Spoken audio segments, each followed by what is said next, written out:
Hello and welcome back. My name is Myre and it's time for the PU monthly report for May 2022. Alright, let's just go into it. It's going to be a long one again. So, well, I guess first of all, have a look at this. This looks like, I guess, our first look at a Derelict Reclaimer wreck. They talked about these earlier in the month in ISC. We haven't really seen any of them just yet from the inside. But yeah, here's an image of a reclaimer corridor as, well, it looks like nature has come to reclaim the reclaimer. It's really cool. Alright, anyway, let's go ahead and have a look. So welcome to May's PU Monthly Report. Naturally, Invictus Launch Week was a feature on many teams' agendas last month, but significant progress was made on plenty of upcoming content and features too, including new locations, unannounced vehicles, and persistent tech. Read on for all the details. Oh yeah, speaking of persistence tech, you know, like that was in Chris Roberts' letter for the chairman, so I do wonder if we'll see more about that here in more detail. And as always, if you mouse over the progress bar, you can go to different parts of this video. We'll have that all labeled for you too at the end. So, AI content. So throughout May, the AI content team focused on improving the visuals of general AI locomotion. This is long needed. The animation director identified locomotion overlays and fidgets, animations blended with movement animations, as a vital area of improvement. So the team authored 40 new overlays, including scalp scratching, knuckle cracking, and stretching. The overlays build on the walk cycle work completed earlier in the year to provide more visually pleasing AI locomotion. So basically, as an AI NPC moves around, during the general thing of patrolling, every now and then, one of these 40 new animations are gonna tick over, so they can, like, you know, look left, look right, scratch, you know, do all sorts of stuff instead as they move, which will make things a little bit more immersive. So alongside this, AI content began using the dynamic conversions tech recently delivered by AI Tech, which allows groups of AI to spontaneously begin conversations. Okay, the aim is to have this implemented across a variety of usables. 3 use cases have been created so far: the 4-person mess hall table, the idle spot, and the arcade machine. So the mess hall table is something that you've seen in game in places like the bar in Microtech, on things like the mall, even though that's for later on, and also of course the mess halls and stuff within the space stations, and then of course the arcade machines too. Now, I do hope this isn't going to be a repeat case of why won't anyone pick up what they've left after themselves. It's not my job to pick after you, because I could get a bit old really fast, but we'll see. Must have been the wind. Alright, so in AI Tech worked on spaceship functionalities, including several improvements to quantum travel and quantum boost. Quantum boosting. So now ships can accelerate while spooling before the actual jump. This functionality was also exposed as an assignment for missions. Okay. The team cleaned up and activated several feature test maps into the main game dev stream. These maps were validated to ensure the team can better track features that might be impacted by the changes of different teams. I do want to go back to this part about quantum spooling and quantum boosting. So quantum as like an operator mode is something that they've talked about for a while. But yeah, being able to boost during quantum travel and being able to be more hands-on during a quantum travel event seems like something that could be pretty interesting, but I do wonder how it's going to affect things like quantum linking. Maybe the person who is in the lead of the quantum jump will have the controls, and everybody else who is in that link with them just has to, you know, go along for the ride, but we'll have to wait and see. So for Subsumption, focus was on improving the usability of editing conversations, or coordinated sub-activities. The internal representation of the graphics user ID and the Super Geo IDs were also improved. Building on last month's work, feedback was addressed regarding NPCs pushing trolleys. This is important for things like the medical NPCs and stuff at stations and such. The team now has better control over what forces are applied to the trolley by using an angular and 2 linear PID controllers. They also improved the exact positioning logic at the end of a path and added stuck detector usage. So this is important not just for trolleys, as in the word trolley kind of encompasses a whole bunch of things. It's anything on wheels that an NPC or a player can move around that can move other stuff on top of it. So not just players on gurneys or NPCs on gurneys, but also things like cargo. So it's a very important thing that they're currently working on. So for human combat, an initial skeleton of the defend area assignment was implemented to allow the designers to specify areas that NPCs can use for their behaviors. For example, guards will use this to understand which zones they should patrol. Occlusion calculation was restored to stop NPCs from ignoring hidden enemies while shooting, which will help them preserve ammunition and prevent individual targets from being overly targeted, unless fire control is forcing the shooting. So fire control is an interesting one there. I mean, they've talked about us being able to control the fire of NPCs or just to control what NPCs are doing, but maybe perhaps like in a group of NPCs, there might be a commander and they might be able to have generally a better idea of what's going on and tell people to lay down suppressing fire and that kind of thing as well. The preservation of ammunition is also interesting because right now in the verse, NPCs have infinite ammo, you loot them, and they have full ammo mags for you to loot, but that's not supposed to be the case. Eventually, they're supposed to be able to conserve their ammo because otherwise they'll have to be looking for ammo boxes around the place and reloading just like the player has to right now. The team also improved the friendly fire validation and can now assign different factions, different behaviors. This includes bad guys only trying to preserve the life of their group, while good guys also try to avoid hitting neutral factions like civilians. Several fixes to the usable code were added, including one causing NPCs to use usables they were not authorized to use. They also extended the usable code to allow them to set up slotting functionalities throughout loadout entries, allowing them to access item ports not exposed directly in DataForge. For example, setting up a Gladius as a usable with varying inspection usables depending on whether missiles are equipped or not. So that was AI tech. In AI vehicle features, the AI vehicle features team completed the Flight AI tool. This enables the developers to control and set up specific AI scenarios across various ships. They're currently porting the new dive attack maneuver to the Combat Pilot AI, which allows reckless and aggressive pilots fighting against capital ships to dynamically choose this maneuver when required. They also made changes to the way they apply the backwash thruster effect, as it was negatively affecting AI. Now it controls forces by the size of the ship's surfaces, so smaller ships have less of an impact on larger ships. Thrusters in general are supposed to be affecting, anything and everything. So like right now when a ship flies past you, the thruster effect will like blow you away. It can blow boxes and stuff, but it seems like they also wanted to kind of affect the way ships handle while flying behind engines of larger ships and that kind of thing as well. So in animation, for the PU, the facial animation team finished off performances for various in-game emotes, worked on a new mission giver, and created the facial animations for female vendors and male and female workers. So that's the second time we've seen this thing here about a new mission giver within this monthly report series. However, they haven't mentioned who this mission giver is going to be.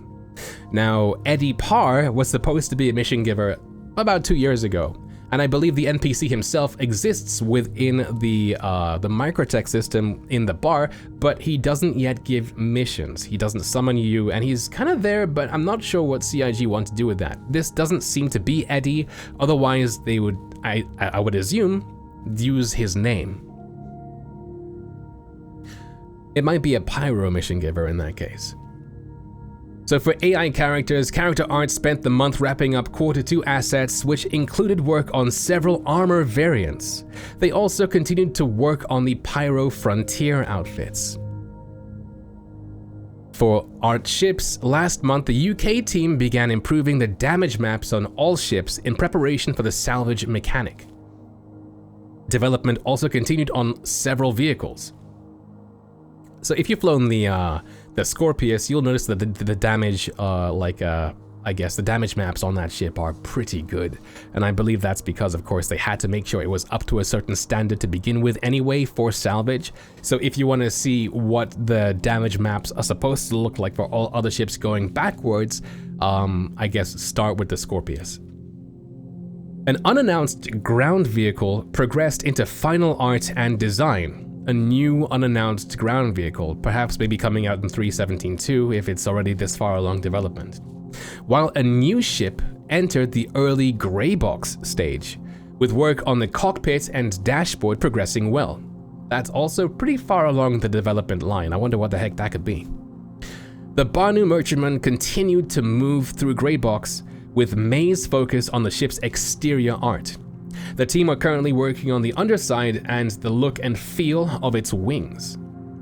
The Argo SRV, the search and rescue vehicle, began production and is nearing white box complete, which is the stage just before grey box, with the final white box review scheduled soon. The SRV is this ship that's supposed to, again, it's a search and rescue vehicle. It has tractor beams that can work as tow lines to help move things in quantum travel and so on. Pirates can also probably see the usage there, as to stop ships in their tracks and that kind of thing. In the US, the team continued building the Drake Corsair. On the interior, major passes were completed on the turret airlock and manned turret cabin, while most of the crew quarters were finished, including the captain's quarters near the cockpit. The entire cargo hold was blocked out and details are currently being added. The main airlock staging room on the starboard side of the ship was also completed, so a lot of work so far being on the Corsair. Soon, but not soon enough for this Constellation competitor. On the exterior, a progress was made on the grey box, including the nacelles and main retro thrusters. Development began on the landing gear and remote turrets too. And this must be Community, and it is indeed Beacon, the Belgian Star Citizen convention, which was pretty cool. I mean, there was a lot of people who went there. So, the Community team spent another busy month in May with much focus directed towards supporting sentiment, tracking, and messaging for Invictus Launch Week and its related publishers. They published the manufacturer free fly schedule and Spectrum FAQ before updating the Welcome Hub, Welcome Back pilot page, and the new player comm link for those making their first visits to the verse. Everything was compiled in the Invictus Launch Week details page.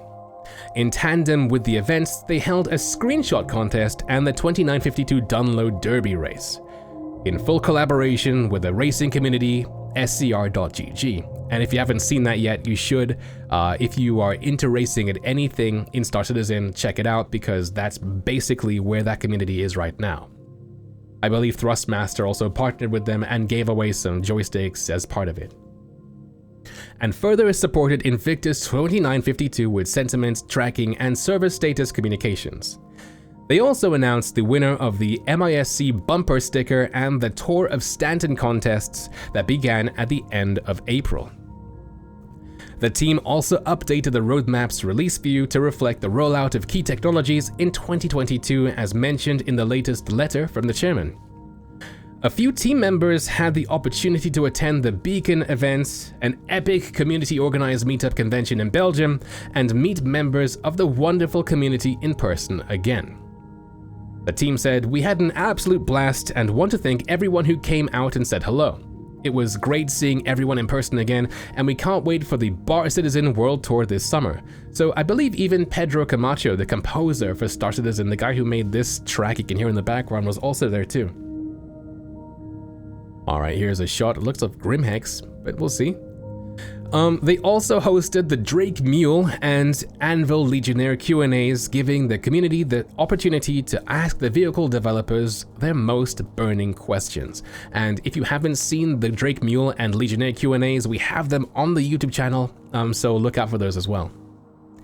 Work also continues on the new community hub, with steps being taken to port the work from a staging environment to the live servers, but not visible to non-staff. This is a huge step because it means that the new community hub is actually populating with real player content. The team is continuing to relay feedback and assist in the overall design to prepare for its public debut in the very near future.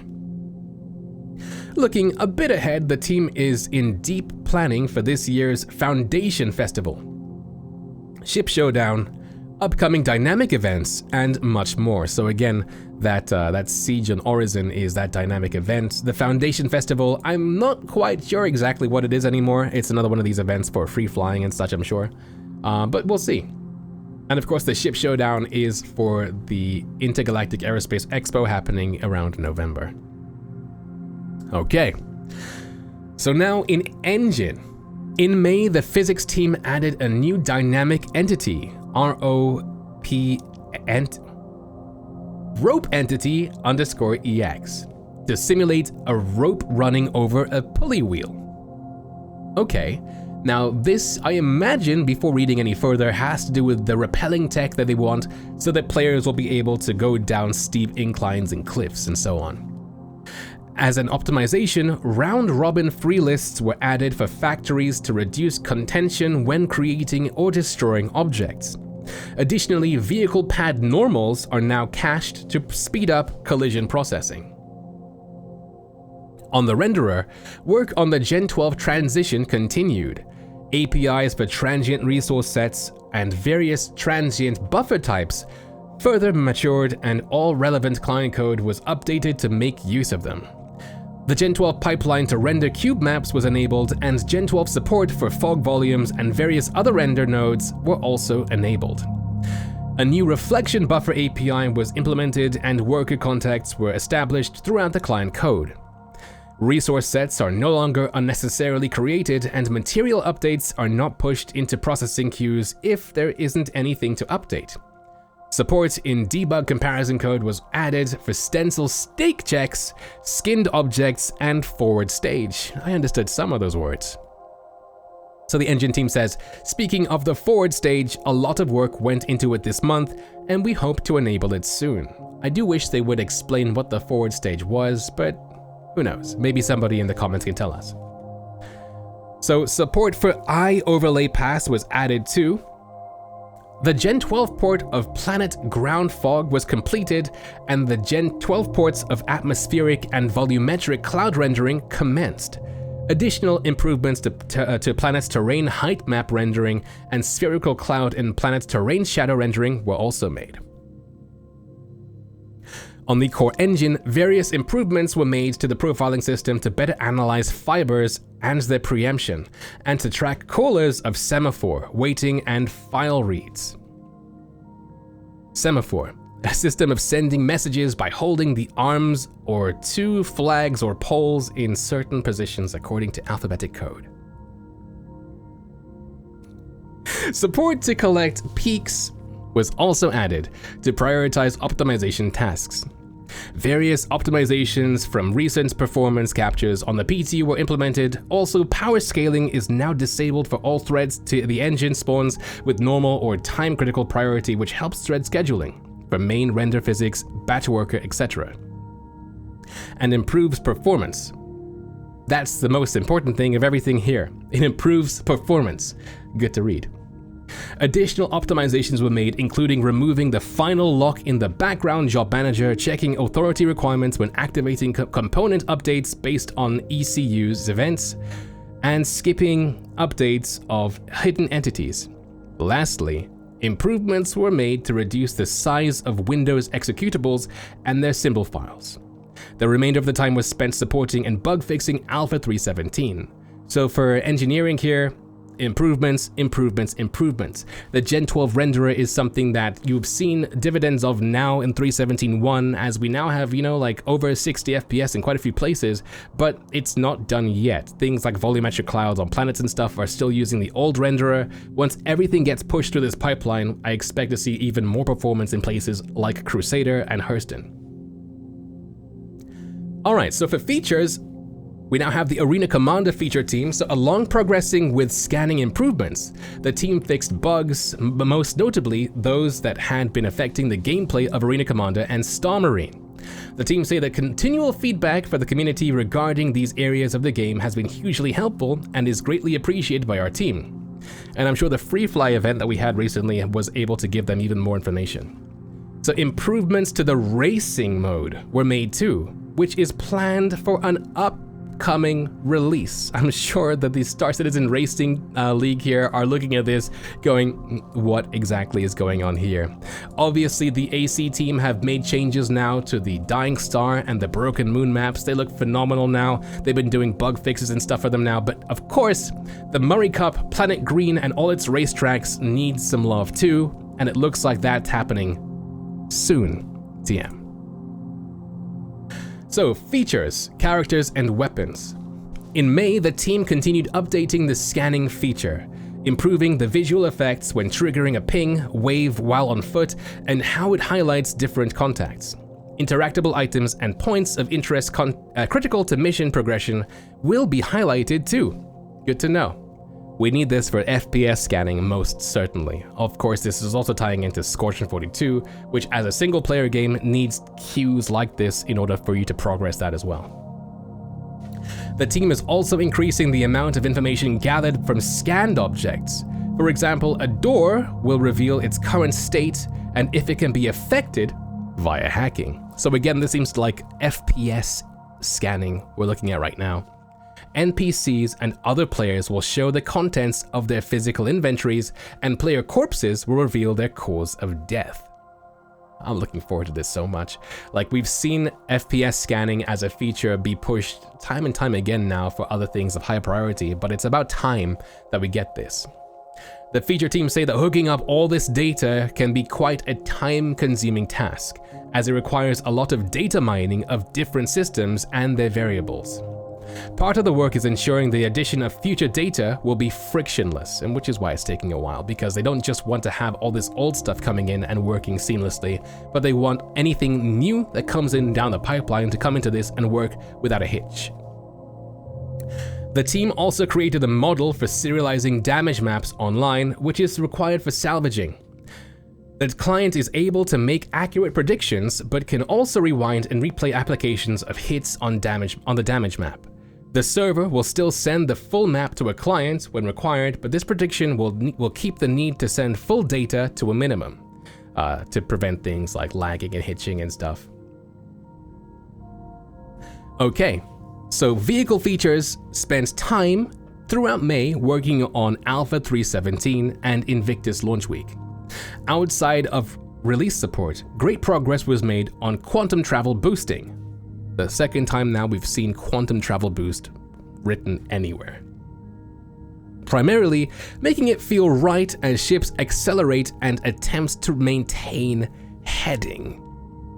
So it seems like now quantum travel isn't just a point and forget thing. You'll have to maintain heading if you want to make sure you get from A to B. That's what it sounds like to me. This feature also supports points of interest, allowing pilots to fly towards highlighted destinations.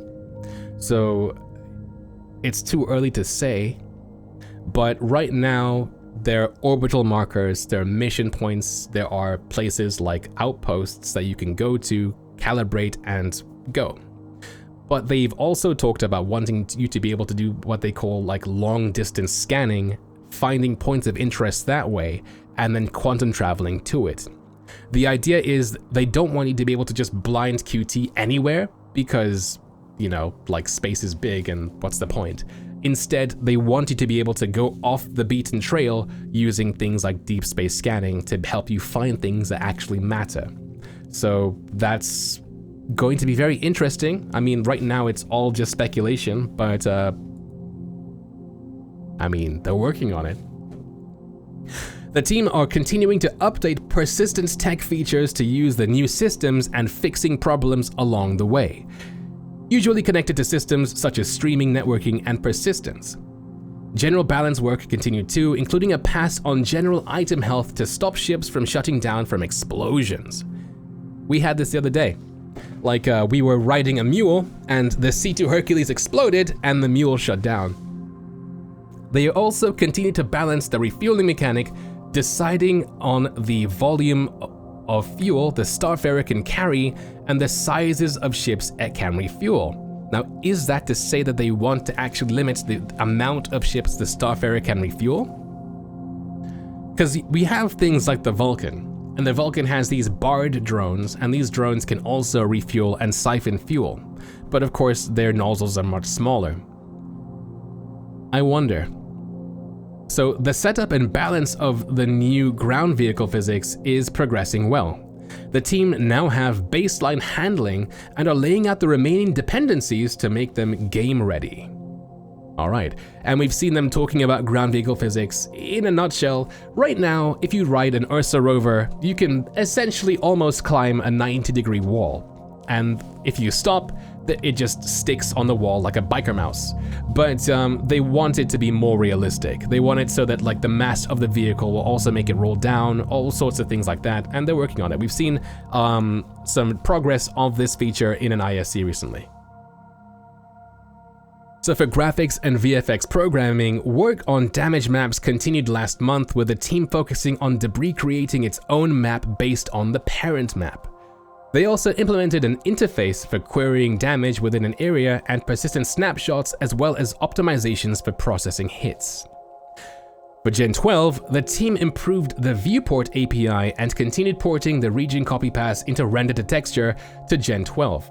RTT being the ability to see things in-game through like basically a camera port. So for instance, if somebody is hailing you and you see their image on your MFD, that's RTT. They enabled more stages and systems to work with Vulkan, including material fallbacks and depth readback.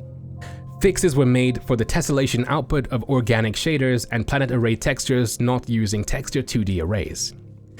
They also refactored screen capture to work with Vulkan and updated to the latest SDK. Work continued on improving image tests with CVARs used to wait a custom number of frames before capturing to alleviate some of the timing issues seen on recent tests. They also investigated a number of performance-related issues, including a particle effect problem caused by a huge particle count and the cost of refraction resolves.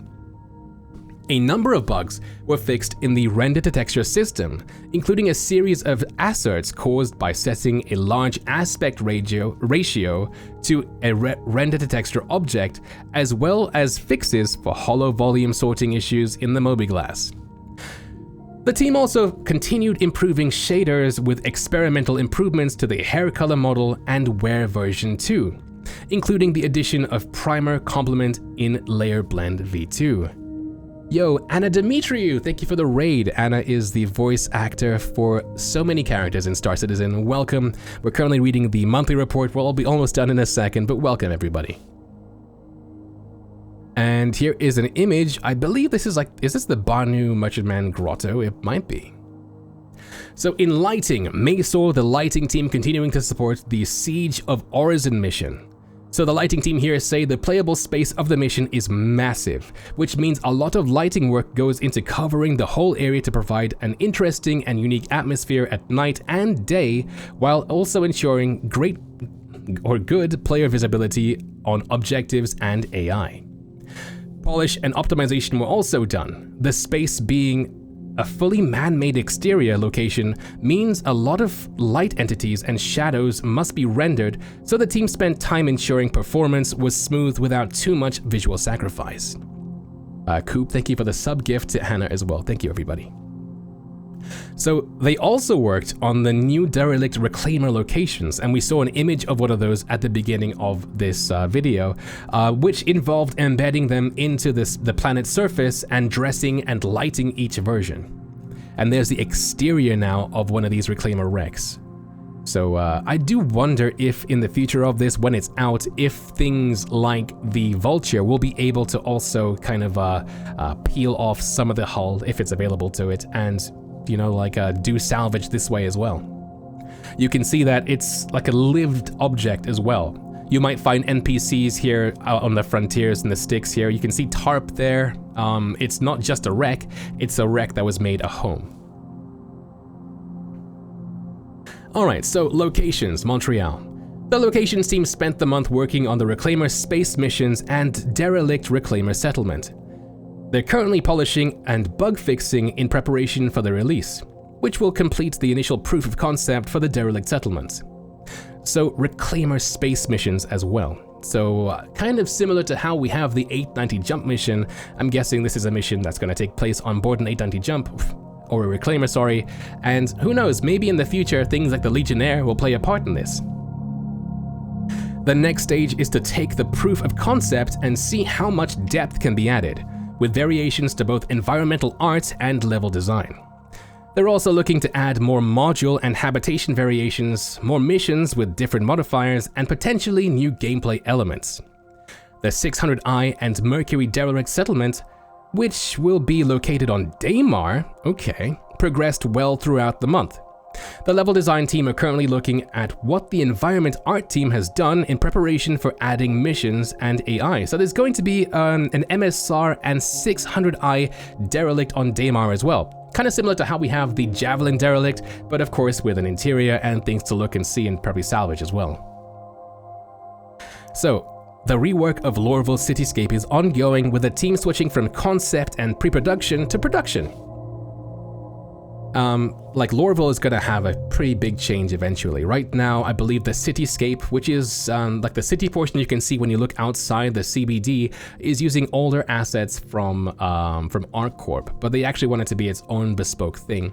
Perhaps maybe with rooftops to go drop things for missions and that kind of thing as well. They also want there to be like a garden or something as well on top of the CBD, and maybe it might be rep locked and stuff they said in the past. So finally, for locations, the building interiors mentioned in last month's report entered the concept phase. So the locations team here said, we're still in early days and are discussing how best to organize the conception so that the concept art, environment art, and level design all work together in the most efficient way. We're also defining what we want to tackle in the proof of concept and what should be our target. Everyone here is eager to tackle this challenge and find a way to add pockets of gameplay directly inside landing zones. So pockets of gameplay inside landing zones, again, the Montreal team has been spearheading that from I believe their inception.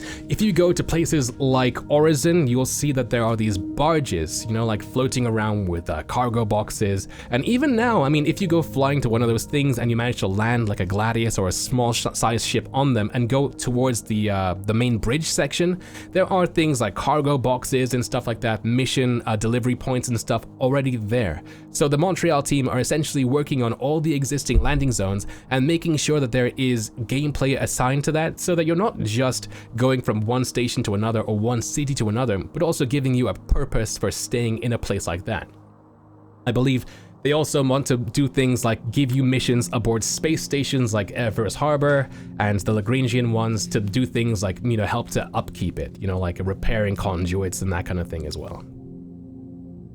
Alright, so in narrative. So last month, the narrative team continued to work with design on a handful of new missions and initiatives, and I do believe a few of these new missions are coming in with 3.17.2, as Chris Roberts stated in the letter from the chairman last month. So this included discussing new mission archetypes and tackling the new player experience to devise a system to introduce new players to the game's various mechanics. So a subtle kind of soft tutorial system is really needed in Star Citizen, because right now there isn't one. A new player comes to the game, and if they don't ask for help, if they don't look at YouTube videos, if they aren't, like finding the game, which is not very intuitive to begin with in the first place, hard to play, it's a nightmare. So this couldn't be needed sooner. So preparations commenced for the upcoming motion capture session scheduled for next month, and I'm sure Anna's going to be part of that. So this involved syncing with various teams to see if they had content ready to capture. Once complete, production began locking down dates and sourcing actors. Narrative also continued to release new lore content, starting with another lore makers where the team answered community questions from Spectrum. This was followed by Homesick, a short story that originally appeared in Jump Point magazine, and an Empire report detailing a scandal around the discovery of a new life, or new life forms. The month ended with another batch of Galactopedia articles. Alright, so in QA, the Manchester-based development side of QA focused on the Invictus Launch Week mission and continued to support the Alpha 3.17 and 3.17.1 releases by verifying fixes and stability issues. regressing resolved issues, and supporting the development teams. Towards the end of the month, planning and testing for Alpha 3.17.2 and 3.18 began. This involved working through QATRs for each patch deliverables to ensure features are tested as much as possible before being published. The Frankfurt-based QA team also tested the Siege of Orison mission and continued to support various development teams via their embedded testers. I am looking forward to this so much. It's like a ground-based, like server-wide event instead of one that's, in space, so FPS-based. For AI, integration checks were completed for the updates to existing and new features, which were then added to the main branch. They also tested the AI used throughout the Siege of Orison mission. Locations QA tested the new mission location and expo halls. They also began working more with the editor to better support the team for creating test levels with relevant systems. For the engine team, focus on the page heap was what they're doing, testing and locking down memory issues in-game. They also continued to learn more about flow graph and coding for future automation. The tools team continued to receive supports with continued testing of DataForge, Star Wars, Excel Core Copy Build, and the Sandbox editor. All right, so for the tools team in Montreal in May, the integration of the Mighty Bridge into the editor was completed. So this is all like back-end stuff for the devs to further make the game. This also allowed the development of the first official Mighty Bridge tool, Vegetation Scattering version 1, which will allow teams to deploy vegetation without collisions, brushes, and entities on planetary surfaces and objects. So things like little rocks and boulders will not get in the way of racers in things like cyclones. This will be especially useful for derelict settlements and outposts, but will still be used across many PU locations. The next step is to develop a tool for creating crashed ship craters and tails in the ground in less time and at higher fidelity, which will be very important for things like for salvage in the future, especially when they want things like player ships to also be derelicts themselves. Being able to dynamically create these things was very important. The procedural location creation tool is also progressing well. The foundation is now a lot stronger, and the team have begun creating basic layouts. They've also moved to supporting corridors and corridor loops, as well as supporting the various required templates such as space stations, caves, underground facilities, etc. The team's current goal is to get version 1 to the designers and artists so they can gather feedback and get it production ready. Okay. So in tech animation, the technical animation team spent part of the month addressing small tasks that will ultimately improve the quality of life for all devs. Several of these revolve around the asset pipeline in Myre, which was refactored to both consolidate multiple workflows and galvanize the core pipeline code with the knowledge gained throughout production so far. One of the team's new initiatives to load skin data from the engine's data files is yielding excellent results with a 1200% speed, that's 1200% speed increase in loading data. They also continued with another long-standing initiative to replace slow rigging solutions with a new plugin. Tech Animation say this will see us redefine our workflows for creating rigs and see a much-needed improvement to counter deformation throughout the game. It'll take a long time to develop, but it's a worthwhile venture. So character deformation. What does that mean? Okay. In UI, May saw the UI programmers support the various PU releases by fixing bugs and adding requested features. They also refactored backend code to support the persistence tech that will come online in Alpha 3.18. So persistence tech, that's a huge thing. I haven't seen them necessarily mention anything about it just yet, but maybe perhaps it's something that's coming along. But yeah, 3.18 UI, new stuff. I'm already looking forward to this whole thing. I mean, like, that came out of left field, you know, like, what is it now? Quantum drive, like quantum acceleration.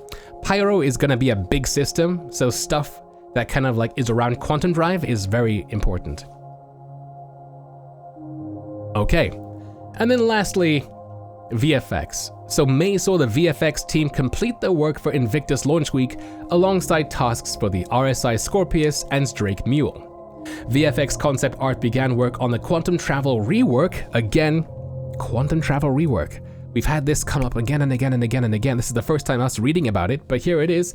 This included storyboarding the gameplay requirements at the different stages of the process, such as spooling up, entering, and exiting. They're currently investigating how it could look in-engine. So this, alongside changes with the star map in-game, are two very big, very important things that I'm looking forward to seeing more about in the future. Alright, exciting. Yeah, okay. So that's that for the monthly report for the month of May 2022, everybody. Thank you so much for watching. We're now going to go back into SC here on Twitch, but if you're watching on YouTube, I hope you had a good one. We'll see you in the next one. Look out for the roadmap roundup, some more lore videos coming in the future, as well as some more smaller bite-sized discussions about tech and upcoming features coming soon. Until then, I've been Myre. I'll see you in the next one. Feel free to like and subscribe, and as always, be good.